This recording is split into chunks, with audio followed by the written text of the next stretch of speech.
Laurent, on est dans un complexe sportif du Grand Bastia, sur des terrains de paddle. Le paddle, c'est une nouvelle discipline du tennis.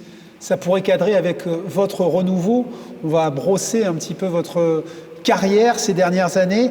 Vous avez été au-delà du 1000e rang mondial, après avoir été tout près du top 200 en 2014.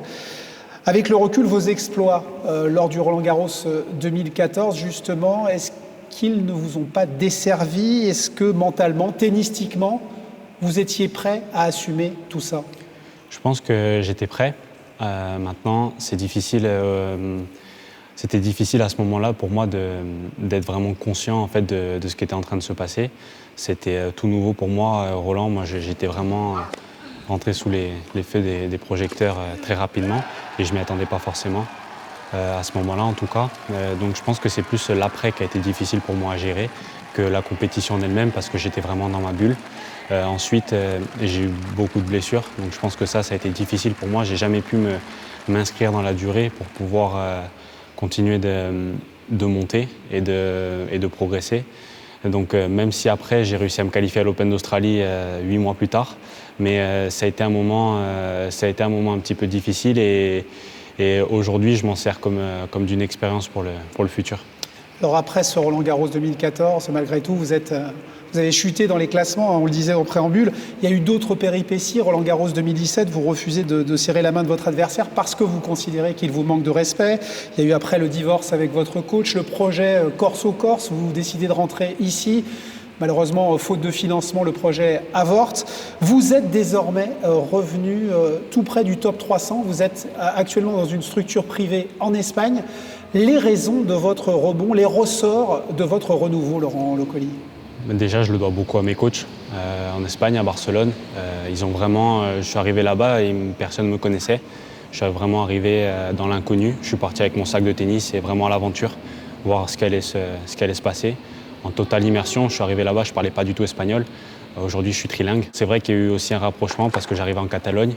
Donc quand j'ai dit que j'étais corse, c'est vrai que j'ai été bien accueilli. Les gens vraiment gentils. En plus de ça, mon coach, donc maintenant, il entraîne en Catalogne, mais il est basque.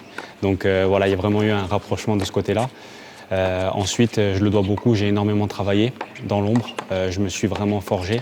Je dirais c'est un renouveau pour moi à Barcelone parce que j'avais besoin de casser avec mon passé, avec je dirais les choses les plus difficiles de mon passé pour pouvoir je dirais tenter ma dernière chance parce qu'aujourd'hui j'ai 25 ans et je me voile pas la face, je sais qu'il me reste 2 ou 3 ans pour arriver là où je veux être. C'est où vous voulez être? Dans le top 100, dans le top 50? Le top 100, je dirais que c'est pas une fin en soi, ce serait un gros palier. Un palier que j'ai jamais franchi, mais ce sera un gros palier. Mais aujourd'hui, j'ai les armes aussi bien tennistiques que mentales pour pouvoir y arriver.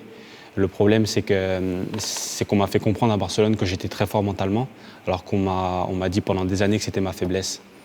Et donc aujourd'hui, j'en souris parce que j'ai vraiment appris à plus me connaître et je pense que c'est ça le plus important. Arriver tout en haut, c'est vraiment encore votre rêve. C'est toujours possible à 25 ans? Bien sûr. C'est toujours possible. Moi, j'y crois énormément. C'est pour ça que je suis parti. Je suis en train de mettre toutes mes forces dans cette ultime bataille. Moi, je suis un homme de défi, de toute façon. Quand on me dit que je ne peux pas le faire, d'ailleurs, beaucoup de personnes ont pris, par exemple, un malin plaisir à me dire que je ne pouvais pas gagner à Ajaccio. Aujourd'hui, c'est chose faite.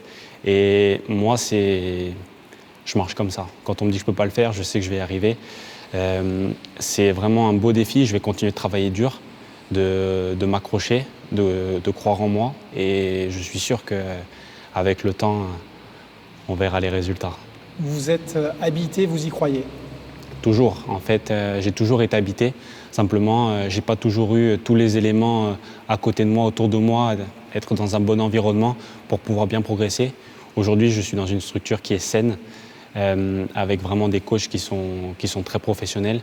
Ils comptent énormément pour moi et je me sens vraiment dans un environnement où je peux vraiment progresser sereinement. Je n'ai jamais de négatif autour de moi, j'ai que du positif. Donc ça m'aide vraiment à progresser et à me dépasser surtout. Les prochains tournois, les prochains objectifs pour vous? Alors là, c'est vrai, je suis 350, donc je suis tout proche de pouvoir réintégrer les challengers directement dans le tableau. Donc c'est la 2e division à l'ATP. Donc je vais essayer, dans un premier temps en janvier, je vais repartir sur des gros 25 000, des gros futurs. Et ensuite, si j'arrive à rentrer top 300... 25 000 $, c'est le price money, la dotation. Exactement, la troisième division, je dirais. Et ensuite, j'aimerais bien sûr, j'aimerais refaire Roland. Cette année, c'est un de mes objectifs. Mais ce n'est pas une fin en soi. Le but, ce serait de réintégrer les qualifs d'un grand chelem. Si c'est l'Australian, si c'est la Wimbledon, si c'est l'US Open, pas de souci, je prends aussi. C'est ce qu'on vous souhaite, de parvenir tout en haut et de parvenir à toucher votre rêve. Merci beaucoup, Laurent. Merci, Laurent. À bientôt. Where the viaduct looms like a bird of doom.